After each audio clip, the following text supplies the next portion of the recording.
திருச்சி விமான நிலையத்தில் விடுதலை சிறுத்தைகள் கட்சியின் தலைவர் தொல் திருமாவளவன் செய்தியாளர்களை சந்தித்து பேசினார். அப்போது பேசிய அவர், ஆட்சியிலும் பங்கு அதிகாரத்திலும் பங்கு என்பது ஆரம்ப காலத்திலிருந்தே விடுதலை சிறுத்தைகள் கட்சியின் முழக்கம் என்றும், இது இயல்பான விளிம்பு நிலை மக்களின் அதிகார வேட்கைக்கான குரல் என்றும், 2026 திமுக தேர்தல் கூட்டணியின் போது அழுத்தம் வைப்பது குறித்து முடிவெடுப்போம் என தெரிவித்தார்.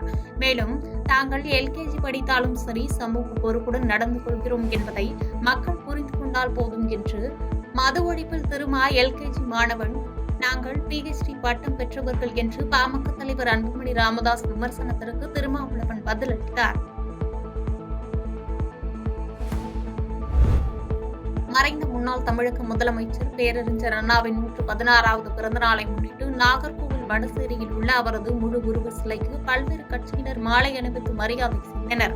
திமுக சார்பில் மேயர் மகேஷ் தலைமையில் 100க்கும் மேற்பட்ட திமுகவினர் வடசேரியில் உள்ள அண்ணா சிலைக்கு மாலை அணிவித்து மரியாதை செலுத்தினர். அதேபோன்று அதிமுக சார்பில் MLA தலைவர் சொந்தம் தலைமையில் 100க்கும் மேற்பட்டோர் மாலை அணிவித்து மரியாதை செய்தனர். மேலும் திராவிட நட்புக் கழகம் சார்பில் தென்மண்டல ஒருங்கிணைப்பாளர் முனைவர் ப.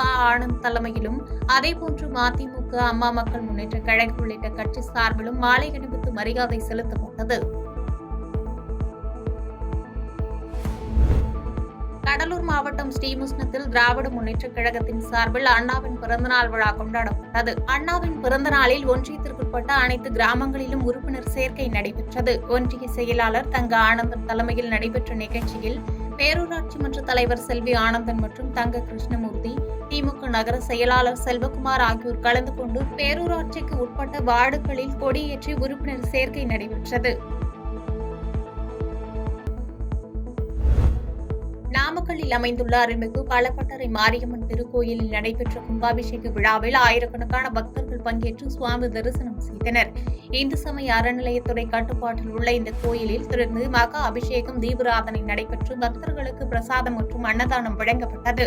இதில் தமிழக வனத்துறை அமைச்சர் மதிவேந்தன், MP ராஜேஷ்குமார், நாமக்கல் MLA ராமலிங்கம், முன்னாள் அமைச்சர் தங்கமணி, முன்னாள் MLA பாஸ்கர் உள்ளிட்ட முக்கிய பிரமுகர்கள் விழாவில் கலந்து கொண்டனர்.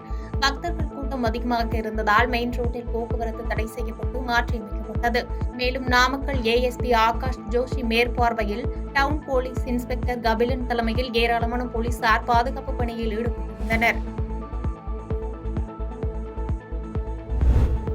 பேரறிஞர் அண்ணாவின் பிறந்த நாளான 116வது பிறந்தநாள் விழாவில் அமைச்சர்கள் சாமிநாதன், கயல்வழி ஆகியோர் அண்ணாவின் திருவுருவ சிலைக்கு மாலை அணிவித்து மலர்தூவி மரியாதை செய்தனர். திருப்பூர் மாவட்டம் தாராபுரத்தில் பேரறிஞர் அண்ணாவின் பிறந்தநாள் விழாவை முன்னிட்டு அமைச்சர் மு.பி. சாமிநாதன் மற்றும் ஆதிதிராவிட நலத்துறை அமைச்சர் கயல்வழி ஆகியோர் தாராபுரம் பழைய நகராட்சி அலுவலகம் முன்புள்ள அண்ணாவின் திருவுருவ சிலைக்கு மாலை அணிவித்து மலர்தூவி மரியாதை செய்தனர். இதற்கு முன்னதாக வடதாரை காமராஜபுரத்திலிருந்து அரசுமரம், சின்னக்கடை வீதி, பெரியக்கடை வீதி, பூசாலை வழியாக வந்து திமுக தொண்டர்கள் அண்ணாவின் திருவுருவ சிலைக்கு மரியாதை செலுத்தினர். திமுக சார்பில் பொதுமக்களுக்கு இனிப்பு வழங்கி அண்ணாவின் பிறந்தநாள் விழாவை உற்சாகமாக கொண்டாடினர்.